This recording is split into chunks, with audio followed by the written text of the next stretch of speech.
See. Hello everyone, welcome to our sew along. So I think we have sound for today. Please let us know in the comments if you're not hearing us. I think I've discovered what our problem is and I've ordered a part to fix that. But until then, I've got a corded mic I'm using. So I'm going to try not to pull it off of the machine or hang myself with it. But I think we should be good. Are we getting any comments that they can hear? No comments yet. No comments yet. Do we have anybody watching yet? I can't tell from this one. Can you tell from there? No. Okay, so we're just going to assume that you can hear me and we're going forward. Good evening, sounding good. Okay, somebody gave us a thumbs up and they can hear us. All right. So I think I figured out what the problem is. I've got a part ordered, and so we should be able to be back in business. The only thing that it really keeps me from doing is having a microphone that is cordless. So I have a corded mic that is inserted in an outlet, so that means I'm kind of tethered here. But I don't get very far from the cameras anyway, so we're going to assume that we can make this work. Before we get started, I wanted to remind you we have 2 classes coming up at the end of this week. They are not full, so you could join us. One is the New York Beauty, which is on the left side of the screen. That is a class in basic paper piecing and simple curved piecing. And so if that's a class you'd like to join, you can call us tomorrow and we'll get you added to the class, and I'll get you the supply list. That class is on, let me look so I can tell you the right thing. It's on Saturday. The class on the right is the Morning Star, and it's actually on Friday. That one uses the Deb Tucker's Wedge Star tool, and there's a couple of options for a different date if Friday or Saturday this week won't work for you. So we do have those 2 classes scheduled another time, and you can find that on our website as well. So what I'd like to do tonight is talk about our next block. This is the Rolling Stone block, and it is, let me see, I think I have it over here underneath the overhead camera. This is the Rolling Stone block unassembled. I've got all of the units. It is a 9-patch block, and of course you could make it in other sizes other than a 12-inch finished block, but that's what all of our blocks for this project are. So I have a section in the middle that will finish at 4 inches. I have 4 matching sections on the side that will finish 4 inches, and I also have 4 squared units on the outside that will finish 4 inches, and we're going to talk about that in a minute. First of all, I would like to talk about the squared tool that we're going to be using, and notice that I don't have the same color of corners all the way around my center of my squared unit. So I'll show you how to do that in a minute. But first I'd like to talk a little bit about the squared tool. I always demonstrate whatever block we're doing, but I haven't necessarily talked a lot about the tool, but I brought them over here so you could see them. There are a couple of options for the squared tool, and the unit we're making is the square inside of a square that makes the square in the middle on point, and so sometimes we call this a diamond square unit. The catch for making this diamond square unit is that the center square is an odd measurement. And that is because what we're after is a specific measurement from point to point. But that means the measurement of the square we need to go inside here is an odd measurement. So mathematically, I would need a square that is whatever my finished size is, minus 1.414, and then add a 1/2 inch for a seam allowance. So that's often an ugly measurement that doesn't have a seam allowance included. That is the purpose of our squared tool, because I can precision cut that center square add oversized triangles, and then trim that up using the tool. But I wanted to show you what the options were for the tool. This was the original size. It makes 6 different sizes in whole measurements. So it makes a 1, 2, 3, 4, 5, and 6. So that's represented with my little pieces here. Let me move my tools and you can see the squares on the ironing surface. So these are the 6 sizes of units you can make with that original size. After people started getting used to the square squared tool, and by the way, the original instruction sheet, I think I have one, it said square 2. That is just meaning square to the second power. Remember back in junior high math and you had to learn all of those things? So we have the paperwork has been changed to square squared, because a lot of people looked at that and they said, I don't have square 1, but it is just the same tool. So we had a lot of people asking to do a square in a square larger than a 6-inch finished unit. So this is also a 6-inch finished unit. So those of you who have embroidery modules, or you like to embroider by hand, or you like to applique, you can use your square squared tool, applique or embroider something to go in the center, fussy cut it, and then put your oversized triangles on, and you know that that's exactly the size that you need to make your measurement from point to point be precise. There is a larger version. This one's called the large square squared. It comes like this, and it's actually 2 pieces of plastic, and I'll talk about that in a minute. But it enables you to make those first 6 sizes from a 1-inch finished unit all the way up to my 6-inch finished unit. But it also lets you make a 8-inch unit, an 11-inch unit, a 12-inch unit. It has 12 different sizes that you can make from 1 to 12 inches. So you can fussy cut something, feature something in the center. After this had been on the market for a while, we had a lot of people that they needed a measurement that was in between these sizes. They didn't need a 6-inch or a 5-inch, they needed a 5.5 inch. So there is a tool called square squared 1/2 inch, and it will do 8 different sizes. Now we carry all of these tools here in the shop. The original square squared isn't too bad to mail, but sometimes these bigger ones, you're going to probably want to come to the shop to get it, because the shipping's going to be a little bit tricky on that.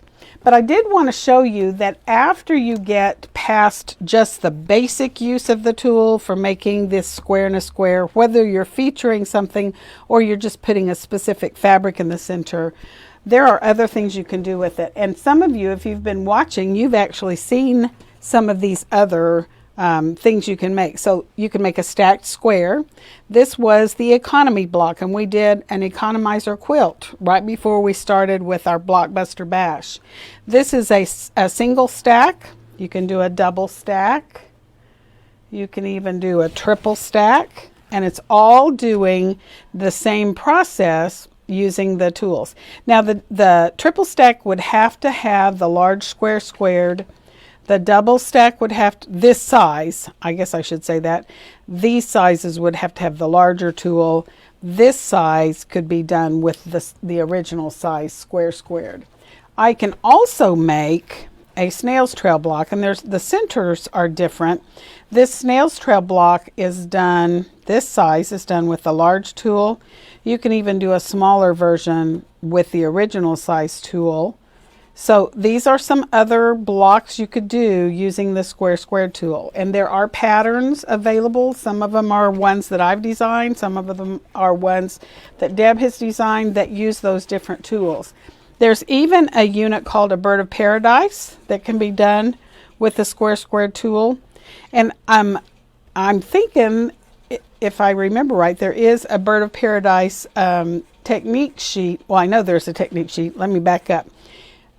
I think there is a bird of paradise unit used in one of the later Blockbuster patterns, and so we may run across that someday. So I did want to share that with you. As always, we carry all of the tools and all of the technique sheets and the patterns that are available for these tools here in the shop. So you want to come by and see them, I'll be glad to show them to you and help you with your tool needs. Now I wanted to share a little bit about this large square squared, and it has two pieces of plastic because you need both parts of the tool. The original size tool has both parts, but one end is on one end of the one part is on one end of the plexiglass and the other part is on this end. And so I'm going to get the big one out of the way because I can show you just with the original size what the different parts are. And I may need a different color mat so you can see it. Let's try this one. So on this, there is a section that trims to precision the center square. Then there's also a section for the trim down part. And notice the trim down part is the one that has all of the X's. That's one way you can remember. On the large square squared, they're marked the A section and the B section. I just took my Sharpie marker and marked that on this tool.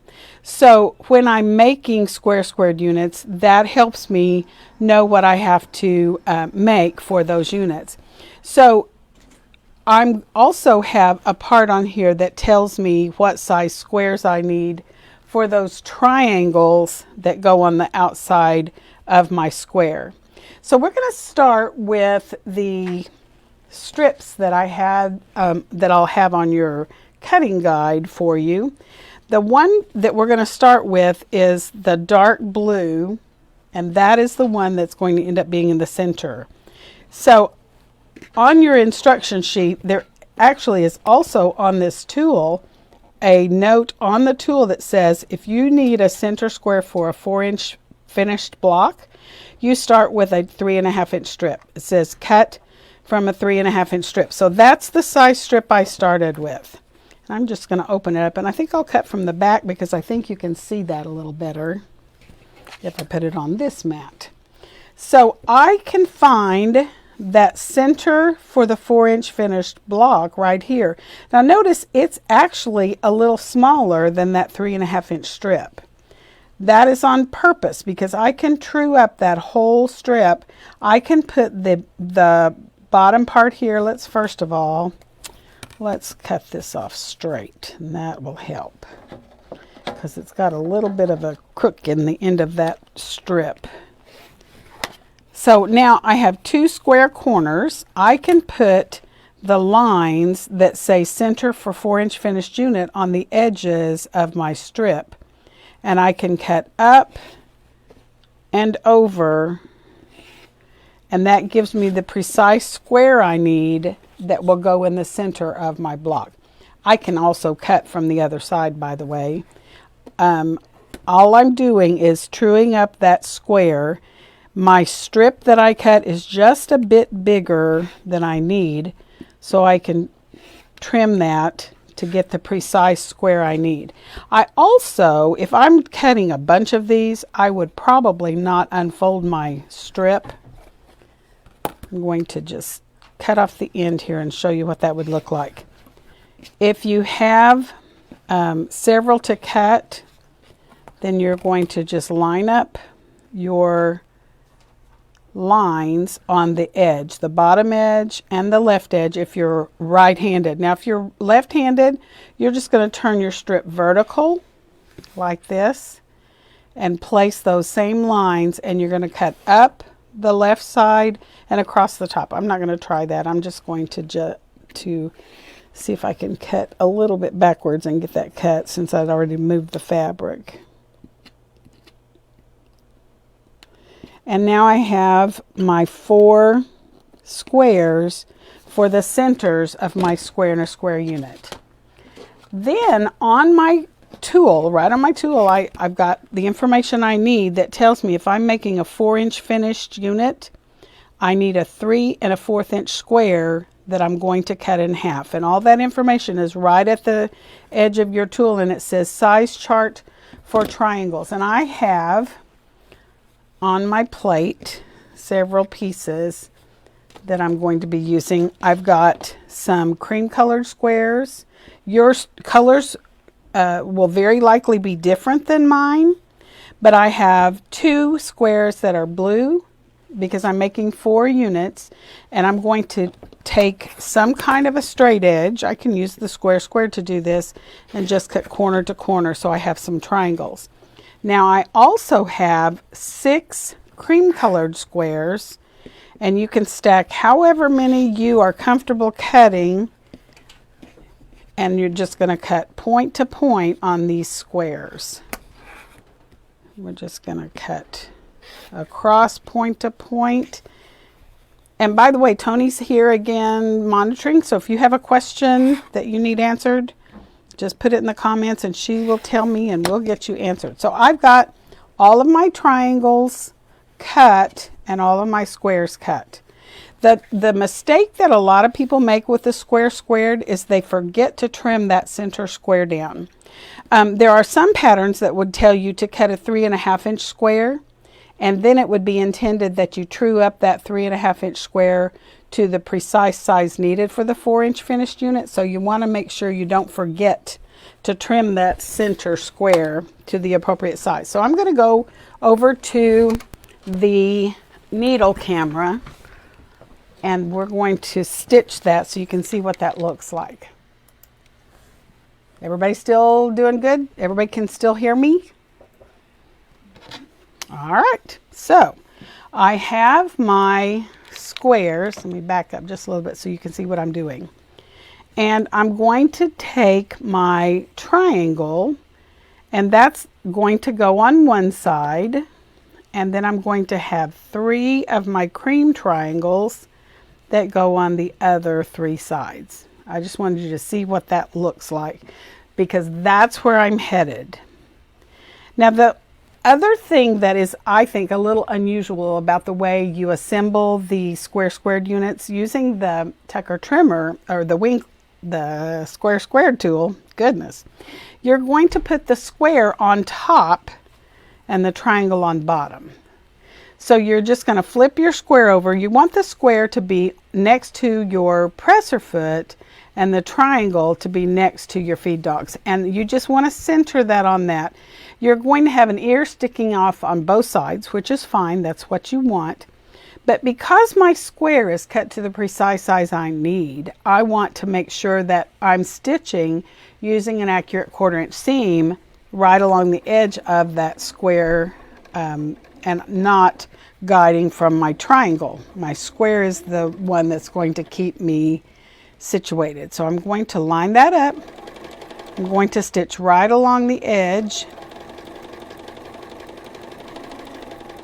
And when I get to the other side, I'm just going to grab another square and another triangle. Triangle, remember, goes on the bottom.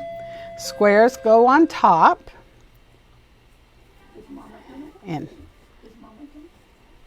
we're going to line that up. We have a couple of gremlins. Hello, boys. And so we're going to go right along the edge. And I'm guiding from the edge of my presser foot, guiding on that square, the triangles on the bottom, because it's going to get trimmed anyway. I'm just going to do a couple of them so you can see what that does. Then, because I'm going to stitch the other triangle across on the opposite side, I'm just going to grab one of my cream triangles. I know that that's the side it's going to go on. And again, I'm going to have an ear sticking off on both sides. And I'm just going to line that up and go across. Hello! And we're going to line right along, my presser foot's going right on along the edge of the square.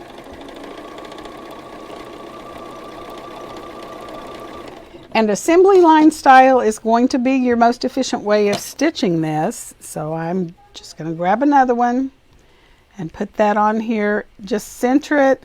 You know, a lot of times on these square and a square units, we had to fold it and match up the crease. And You don't really have to do that because you've got a little wiggle room. Since you're going to trim around the outside of that where the triangles are, you don't have to fuss with it as much as we typically would have. And I'm just going to stitch right along the edge of that square. And then park your needle. And of course I would have gone ahead and done all 4 of them, but to save time I'm just skipping over. Hello!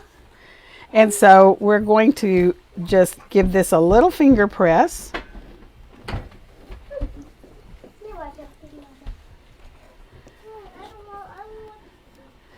So now I'm going to grab another cream colored triangle because the other 2 triangles I need are the cream colored ones. And I'm going to go right here. And this time there's just a little tiny ear sticking up right there. And that works just fine. You're still going to have room to trim. And we're going to line up right along the edge of the square. And I'm using the presser foot to guide from the square. We're going to line that up. So I'm guiding my presser foot right along the square. You want the triangle on the bottom next to the feed dogs, and you want the square on top next to your presser foot because you get a more accurate seam that way. That was probably the hardest thing for me to get used to when I started doing this technique and using this tool, because I was used to putting the square on top or on the square on bottom, and I'm not sure why I did that. That was just how I'd gotten in the habit. So when I get the triangle on there, there's going to be just a little ear sticking off on both sides. That's going to get trimmed, and I'm stitching right along the edge of the square using my 1/4 inch patchwork foot. Right along there. And you just keep doing that. Now when you do your finger pressing, I didn't talk a lot about this when I did the first one. I'm going to stitch the opposite one on here.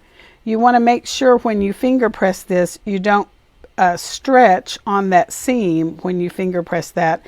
And generally when I finger press, I'll just show you on this side, I just do little short creases with my fingernail. And that makes sure that I'm not stretching that whole long seam. If I took my fingernail and just kind of drug it across that whole seam, there's a very good likelihood I would distort that whole block, which I don't want to do. And now I'm just aligning the edge of that triangle with my square. My presser foot is guiding right along the edge of the square, and this is my 1/4 inch patchwork foot. And when I get to the other side, I'm ready to press these. Let me see, I've got one more to do to have 2 squares completed. Let me do one more. So like I said, I would have done assembly line sewing on all 4 pieces, but just for time, I'm just going to do a couple of them. And I'm just stitching right onto that square. You want to get in the habit of putting your needle in the down position every time you stop. That helps you control your fabric as you feed through and you have to stop and adjust. If your needle is in the down position, you have a little more control when you're having to adjust things. Then you're going to park your needle and we're going to cut. So now we're going to go over to the overhead camera and we're going to press and trim, and I'll show you how that looks. We'll give that time to heat up just a little bit. Now I do also finger press here to make sure I get the seams going the way I want them to go and make sure I don't end up with any little creases or tucks on this seam. And I'm just giving it a little bit of a finger press. My iron is not completely hot, but I'm just going to set it on my unit. Now it is possible and likely, if you're not paying attention, that you distort your square squared when you're pressing. That's probably the biggest mistake that people make, is they get a little too heavy-handed with their iron when they're pressing their seams, especially if there's a bias edge involved. The triangle part of this seam is on the bias. So that's why you want to make sure that you don't pull and tug on that seam. And I'm just giving it a little swipe with the acorn pressing solution so that when my iron gets good and hot, I can set my iron on there and let it flatten out really well. And it just makes a huge difference. If you haven't tried that or you haven't seen this close up, you need to come by the shop and I'll give you a demonstration. So now I'm ready to take my unit and trim off the edge. You know, I think since the colors I'm using, I can actually use my white board. This part of my tool, the B section, is what I'm going to use to do my trimming. So this is a 4-inch finished unit. So all I need to do is look for all the X's that say 4, and I know those X's belong on those intersections. And I'm just going to line those up and center that square so that those X's are on my intersections, and I can trim up and across. Since I'm right-handed, my tool is going to lay here horizontally. If I'm left-handed, I'll turn my tool vertically like this, and I would trim up the left side and across the top. But I'm not left-handed. So this 4.5 inches is the size I want to trim so that we have a 4-inch finish. Tony says we have a question. Does it work the same if you press towards the square instead of away? It theoretically, yes. Here's the problem with that. If I press toward the square, I'm going to create quite a bit of bulk right here because all of that would be coming toward the square.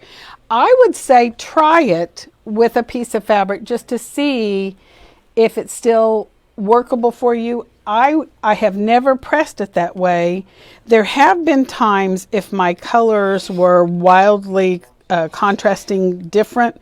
Say I had a very dark center and very light triangles, or vice versa, then you might consider pressing open.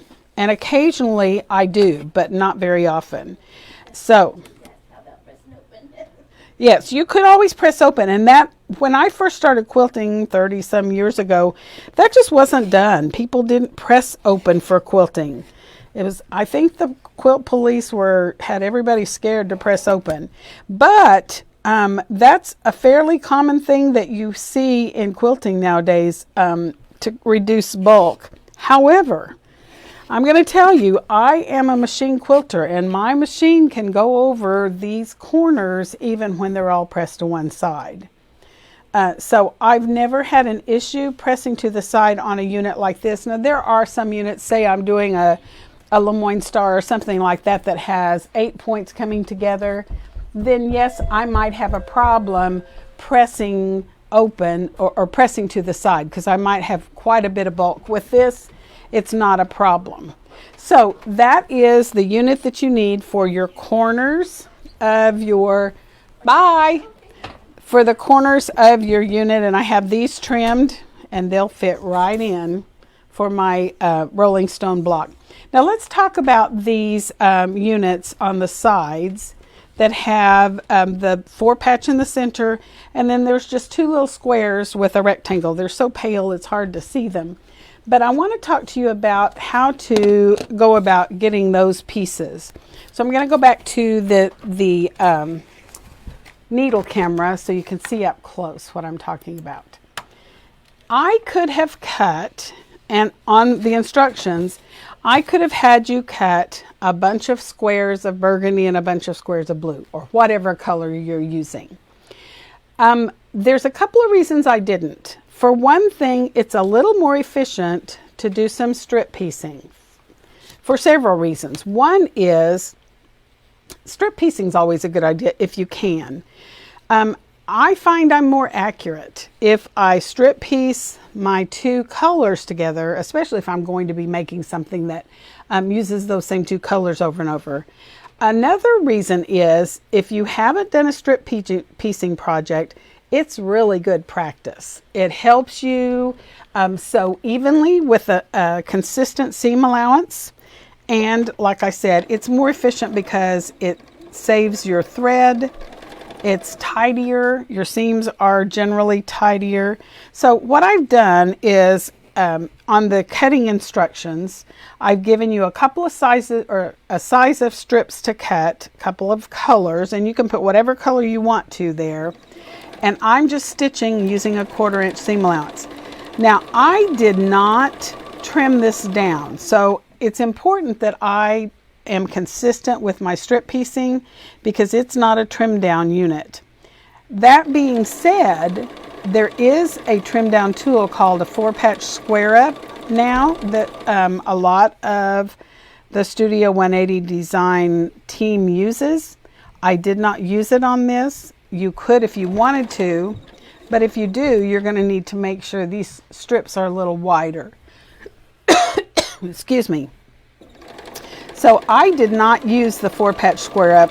These are the precise sizes I need, so I want to make sure that I'm careful with my stitching to make sure that these line up like I need for them to, and that they're the size that I'm going to need so that when I get finished, they will line up properly. This is, like I said, good practice for just piecing in general, because you learn whether you have a consistent seam allowance, whether you have a thin, thick thing going on. If you do, you probably need to do more strip piecing. That's just a way of getting yourself used to piecing and consistently. So now I'm going to the overhead camera and I'm going to press this. What I'm doing is this piece right here and the 4-patch that's in the center. Now, if you cut this length of units that I tell you, or strips that I tell you to, you're more than likely going to have a little more than you need for the 4 patches and these little pairs that you're going to need for the block. I chose to press on this one toward my burgundy. It doesn't really matter as long as if you, for some reason, we're going to make several blocks of this coloring, you'd want all of them to be pressed the same direction. So if I had 2 strip sets, I'd want to press both of them toward the burgundy or whatever color you're using. And I'm just nudging against that. Did you notice I finger pressed along the edge first? That helps make sure you don't have any little tucks under here, because that will affect the overall finished size of your unit. And I just give it a little finger press. There's tools out there like a little finger presser or wooden pressers that you can use. I typically just use my fingernails because they're always handy. So I'm just going to give it a little bit of acorn pressing solution, and we're going to slide that down. And now I'm ready to subcut this. Now, if you're doing several sizes, then or several blocks, you may have several strip sets to cut. I only have this one. So I'm actually going to just fold it in half just to see how big I need to cut it. And I'm going to open this back up and you'll see why in a second. And just cut that in 2.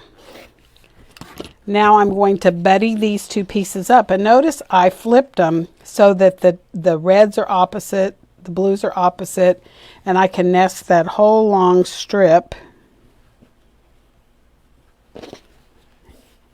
And you just feel that with your fingertips, and you can tell whether it's nested. Right here I've kind of got it stacked, so I can brush it down just a little bit to nest that. If you feel that, you can feel that those 2 edges are nested. Now the first thing I'm going to do is I need to trim off the edge, but because I'm using a mat that has no lines, I would typically cut past the size I need and then trim off the edge. If you're using a mat, let me find my mat here that has lines and I'll show you what you would do.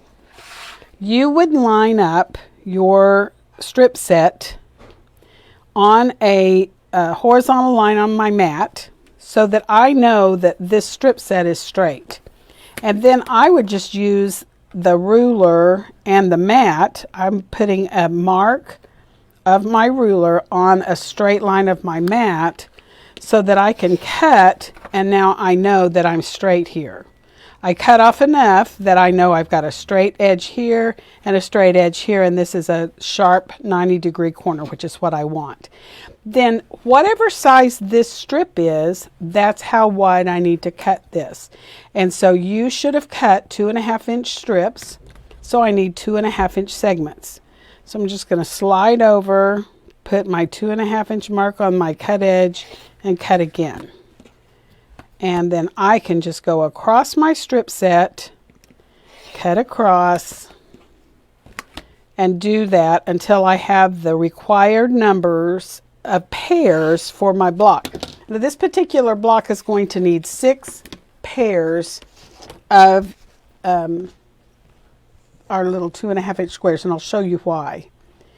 I have 2 pairs for the center that makes a 4-patch, and then I have 3 pairs that are buddied up with a rectangle to go around the outside. So I can take one of these pairs that I had already stacked, and I can pick them up just like that, carry it to the sewing machine, and stitch across there, and automatically have what I need for the center. And I also twizzle the center so I get that nice flat center, and that comes right together because I cut them starting out that way. For my side pieces, I can actually test to see whether my piecing is accurate. If this doesn't match the rectangle that I cut, something's wrong. I've either taken too big of a bite, or maybe I've taken too little of a bite, but let's just check and see how we did. Ask where Callahan is. Somebody wants to know where Callahan's is? Well, she's from Callahan. Oh, where is Callahan? We have a Callahan's restaurant here in town, and I thought you were asking where to go eat. So, Hi from Callahan, Helen Henderson. Callahan. Okay, so if my rectangle matches that pair, I've got it where you can't see what I'm showing you. Hang on. If my rectangle that I cut, my strip, matches my pair of squares, then I've got the accurate seam allowance on that strip set. If, say for instance, when I lay this down, I have a little bit too much of my rectangle showing, that means I took too big of a bite out of that seam, because mathematically they should match up. So mine does. I'll put it back where I had it. And you would just lay this down. You can also decide whether you want your squares to be in this order, or whether you want them to be like this. It would make a difference, maybe. Let me show you what I'm talking about. Let me put this here. On this one, I have the burgundy on one side. On this one, the burgundy is on the other side. So it doesn't really matter. You can decide which way you want it. And there's a picture when you download the information from Studio 180 Design. There is a picture of how they put it together. Now I'm ready to sew my 9 pieces together to make my 9-patch. I want to go back to the overhead camera for a second and talk about if you decided you wanted to make this block in a different size. That's perfectly doable. So I'm just going to scoot them together. I split them so you can easily see that it's a 9-patch. And because I'm doing a 12-inch finished block, all of my units have to be a 4-inch finished unit. And it creates that little wheel in the center. And that kind of adds the reason why the name of it is Rolling Stone. So this is a 12-inch block, but say I wanted to do a 9-inch block. That would just mean that each of my sections has to be a 3-inch finished unit. I could even do this in a 3-inch finished block. That means that each section would have to finish 1 inch, 1 inch, 1 inch, and it is very doable. You'd have to do a little bit of figuring to decide what size strips you needed for here, what size strips you needed to make your pairs, and what size squared units you needed for the corners. But that is, this is a traditional block. You may have seen this block in other patterns. In fact, I have a bunch to share with you. Some of these are ones that if you've watched my sew-alongs for very long, you may have seen this. But it's always good to review and remember things. If you wanted to make the first quilt on the right was a pattern from one of the fabric companies. Now they didn't do a 4-patch in the center, they just did a plain square, but that's basically the same Rolling Stone block with a square squared on the corners, and they put them together side by side with no sashing. The next one was a K-facet pattern that they had on their website for a while, and I can't remember what they named it. Something about moss, I think, but I don't really remember. It's been a while. A Rolling Stone Gathers No Moss is what comes to my head, but that wasn't the name of it, but it had something like that. This one also has no, well, it does have a little tiny square in between the blocks, so they may have added something, but there's really not a particular, yes there is, now that I look at it. There's a little kind of green foliage type print that they've used for sashing, and then bright colors for a cornerstone. This one is very much more noticeable. That's the same block that I just did.